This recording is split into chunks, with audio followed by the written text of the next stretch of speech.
And he says it. We always say, if we had gone on ourselves the way we were, we would not be together. And we have seen even some of our friends together. It's not the same. So that means a whole generation, our professions, many things would have gone south. My name is Valentine Gitoho. I'm married to James Gitoho. We've got 2 adult children and 3 grandchildren right at the top of our lives. Young, I think I was 32, my husband as well. I mean, he had just become a partner in his organization. I was a finance director in a financial institution. We really were the top and were known. And then I got born again. And that changed everything. Because now I needed to understand what this is. So I had a serious hunger and thirst to know who the Lord is and how to walk his path. You just don't become. You actually follow and live through whatever it is that you're being called into. So I was in that space.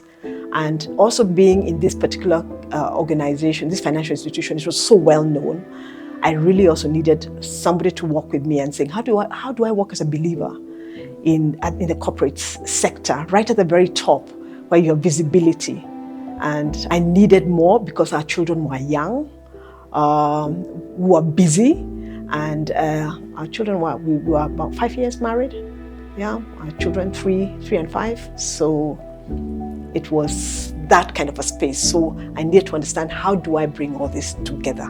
The lady who actually brought us together, she was a friend of my auntie. She looked out for me, and she started inviting me to various Christian venues, functions and things. So she was following me at a distance. And when I got born again, I told her, and then she started meeting me every week. Lunchtimes, we used to meet once on a Monday in a church car park near my offices, and we'd meet every Monday. But I did know at the same time, she used to meet her younger sister, who's my age mate. So after a while, she just said, well, I've spent a whole year just meeting you like this. Would you mind if we all got together? And we did. And that was how we all started together. Because of being in the office, we were very faithful to work, to time. And so we kind of had a little program for ourselves.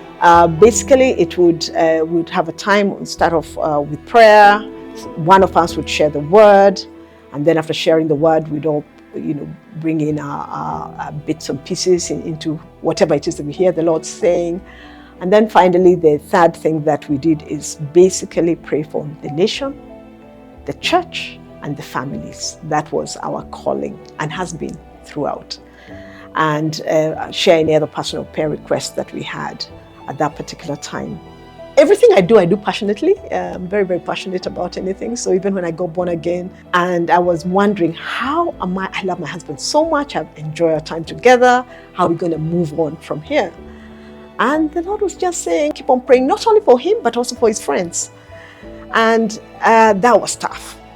It was very tough, and these friends kept on telling me, you just have to continue moving with him wherever he is, And the Lord was just saying, what does the word of God say? Submit unto the Lord. Submit to your husband as unto the Lord. So go with him wherever he is, but if there are some things you cannot do, as unto the Lord, but be with him. Honestly, if it wasn't for them and praying for, just interceding, because he got born again, I think 2 years later.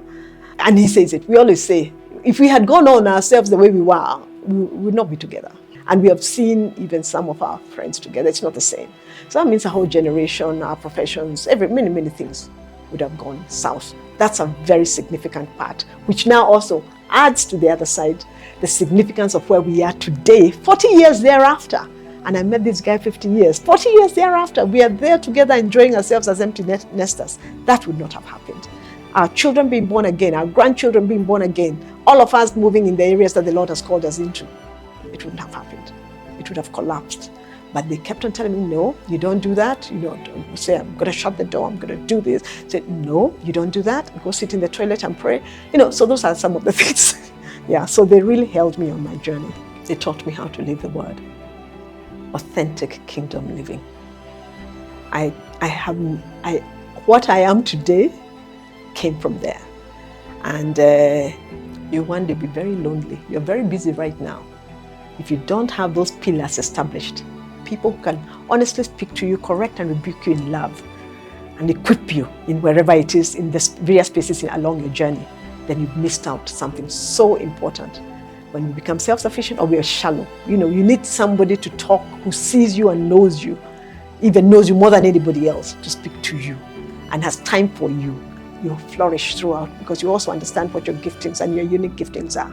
So please don't be alone. Join a group.